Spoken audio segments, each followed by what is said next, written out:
చెయ్యి చూడరా. వదినా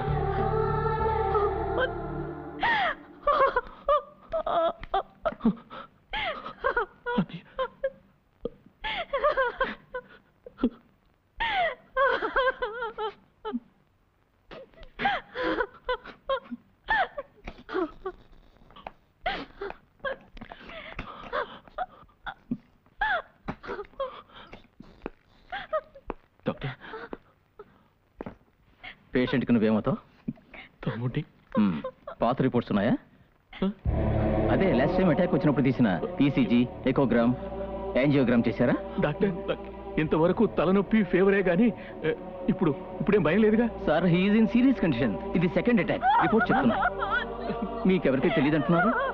ఈవిడెవరు? నా కోడలు. Let me see what I can do. అన్నయ్యకి ఒక్కసారి, అన్నయ్యకి ఏం కాదు నాన్న, వాడిని ఒక్కసారి చూస్తాను. రాదు నాన్న, మీరు భయపడకండి. ఎక్స్క్యూజ్ మీ, వెంటనే వెళ్ళి స్క్రిప్ట్ కేసిన ఇంజెక్షన్ తండి. Very urgent.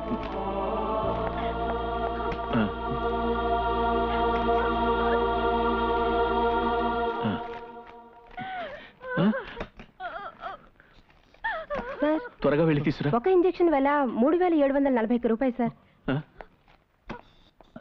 3000? నాన్న, మీరు దిగులు పడకండి, నేను తీసుకొస్తాను నాన్న.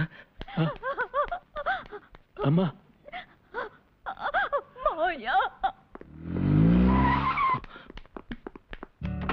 శ్రీధర్, అన్నయ్య ఎక్కడ?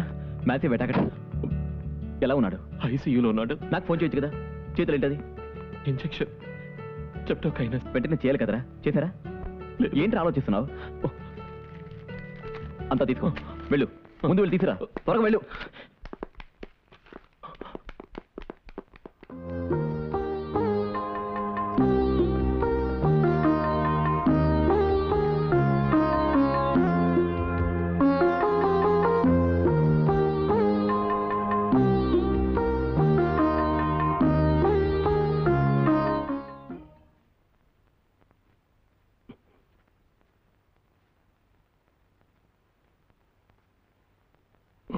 ఏమండి?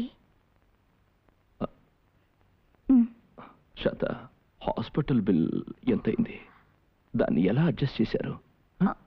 నాకు ఆ విషయం వదిలేండి, ముందు టాబ్లెట్ వేసుకోండి. ఎంతైంది నాకు తెలియాలి కదా.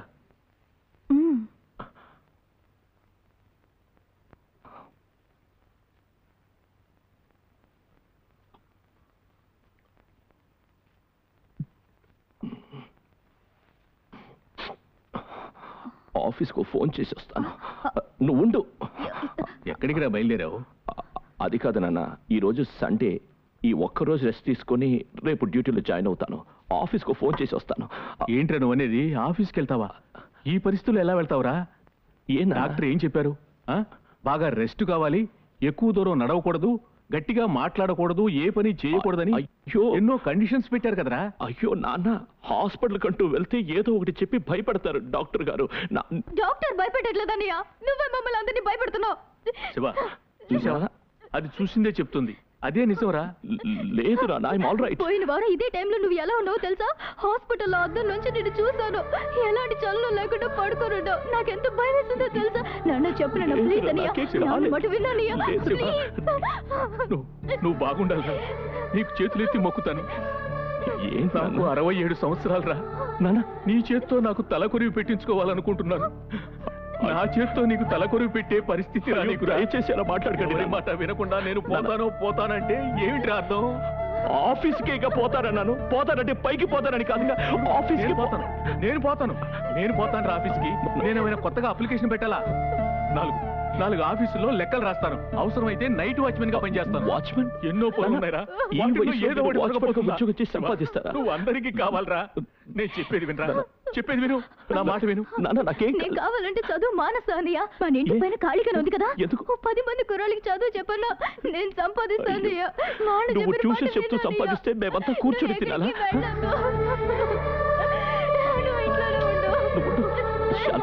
శాంత, చెప్పు. వీళ్ళంతా ఎందుకు మాట్లాడుతున్నా? నేను ఆఫీస్కి వెళ్ళాలి. వీళ్ళంతా ఆ పని చేస్తాం ఈ పని చేస్తాం అంటున్నారు. నాకేం చేయాలో తెలియడం లేదు. నాకు తెలిసిందల్లా ఈ కుటుంబం మీరును. నాకు మీరు కావాలండి, మీరు కావాలి. ఏంటి శాత నువ్వు ఇలా మాట్లాడుతున్నావు? నేను ఆఫీస్కి వెళ్ళకపోతే ఎలా? నేను ఆఫీస్కి వెళ్ళాలి. నాకేం కావాలి?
శ్రీధర్, నిన్ను ఎక్కడని వెతకను?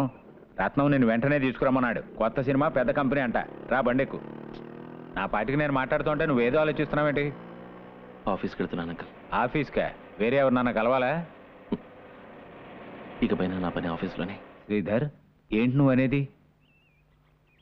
అన్నయ్య ఫ్రెండ్ కంపెనీలో ఉద్యోగం, సైట్ సూపర్వైజర్. ఉదయం 9 గంటలకు వెళితే రాత్రి 11 గంటలు అవుతుంది. నెలకి 5,500 జీతం. ఒకటి అది ఇది కలుపుకుంటే మా కుటుంబాన్ని ఎలాగో నెట్టుకొచ్చేయచ్చు. 1వ తారీఖు రాగానే టక్కని జీతం ఇచ్చేస్తారు. కాకపోతే ఒకటి, ముందంతా 24 గంటలు మ్యూజిక్ గురించి ఆలోచించేవాడిని. ఇకపైన వినడానికైనా టైం ఉంటుందో లేదో. శ్రీధర్, ఇప్పుడు ఏమైందని నీ నిర్ణయానికి వచ్చావు? ఇంకా ఏం కావాలంకల్? మీకు విషయం తెలుసా? నా రికార్డింగ్ క్యాన్సిల్ అయిన రోజునే అన్నయ్యకి మొదటిసారి హార్ట్ అటాక్ వచ్చింది. నేను కృంగిపోయినప్పుడల్లా నువ్వు సాధిస్తావని ఉత్సాహపరిచిన అన్నయ్య మంచం మీద ఉండాల్సిన పరిస్థితి.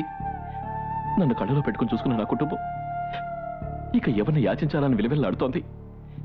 ఈ పరిస్థితుల్లో కూడా ప్రతి ఒక్కరూ నేను ఆ పని చేస్తాను, ఈ పని చేస్తాను అంటున్నారే కానీ నన్ను పనిలోకి వెళ్ళమని ఎవరూ అనలేదు. ఇప్పుడు కూడా నేను ఆశలు, కలలు, లక్ష్యం అంటూ తిరిగితే నేను సాధించిన తర్వాత అది చూడడానికి నా కుటుంబం ఉండదు అంకల్. ఒక మనిషి ప్రతిభను ఈ లోకం అంతా మెచ్చుకున్నా అతనికి దొరికే నిజమైన సంతోషం తన కుటుంబంలోనే ఉంటుంది. నాకు నా కుటుంబం ముఖ్యం. శ్రీధర్, నువ్వు చెప్పేది నాకు అర్థమైంది. ఈ ఒక్కసారికి నా మాట విని వచ్చేళ్ళు శ్రీధర్. ఈ ఒక్క పూట ఇలా ఎన్ని పూట్లు, ఎన్ని రోజులు, ఎన్ని వారాలు, నెలలు, సంవత్సరాలు ఎదురు చూశాను. నేను ఇది విరక్తితోనో వేదనతోనో చెప్పడం లేదు అంకల్. ఎదురు చూడడానికో, పోరాడడానికో, ప్రయత్నించడానికో ఇది సరైన సమయం కాదంకల్. ఇది ఒట్టి ప్రయత్నం కాదు, 8 ఏళ్ల తపస్సు అనేవాడివిగా. ఇలా మాట్లాడడం వల్ల నేను ఓడిపోయానని కూడా నువ్వు అనుకోవచ్చు. లేదంకల్, నేను మళ్ళీ వస్తాను. నువ్వు, నేను, మనందరం ఆశపడినట్టు నేను గొప్ప మ్యూజిక్ డైరెక్టర్ అవుతాను. దానికి గ్యాప్ కావాలంకల్. శ్రీధర్, ఉద్యోగం చేయాలని ఆ రోజే నిర్ణయించుకుని ఉంటే అట్లీస్ట్ విజయ్ అయినా నీకు దక్కేదిగా. తొందరపడ్డావేమో. తొందరపడలేదంకల్, సరైన నిర్ణయమే తీసుకున్నాను. ఒక పసివాడిని పిలిచి నీకు నాన్నంటే ఇష్టమా, మావయ్య అంటే ఇష్టమా అని అడిగితే వాడు నాన్ననే చెప్తాడు. అదే పసివాడిని నీకు నాన్నంటే ఇష్టమా, అమ్మంటే ఇష్టమని అడిగితే అమ్మనే చెప్తాడు. ఇది అంతే అంకల్. ఆ రోజున్న పరిస్థితుల్లో విజయ మ్యూజిక్ అని అడిగినప్పుడు మ్యూజిక్ అనే చెప్పాను. కానీ ఇప్పుడు మ్యూజిక్ కుటుంబం అన్నప్పుడు మ్యూజిక్ నువ్వు వద్దని చెప్పలేకపోతున్నాను. నాకు కుటుంబమే కావాలని నిర్ణయించుకున్నాను అంకల్. శ్రీధర్, నువ్వెప్పుడు అంటుంటావే ఇలాంటి కుటుంబంలో పుట్టినందుకు నేను అదృష్టవంతుడని. కానీ నేను ఇప్పుడు చెబుతున్నాను, నీలాంటి బిడ్డ ఉండడం ఆ కుటుంబం చేసుకున్న అదృష్టం. కళాకారుడుగా నువ్వు ఇన్నేళ్లు అనుకున్నది సాధించలేకపోయి ఉండొచ్చు, కానీ మనిషిగా ఎంతో ఎదిగిపోయావు. వస్తాను అంకుల్. శ్రీధర్, వీలున్నప్పుడు షాప్ దగ్గరకు వస్తుండు. అలాగే అంకుల్.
తమ్ముడు, ఇంతకు ముందు ఏమైనా చేసావా?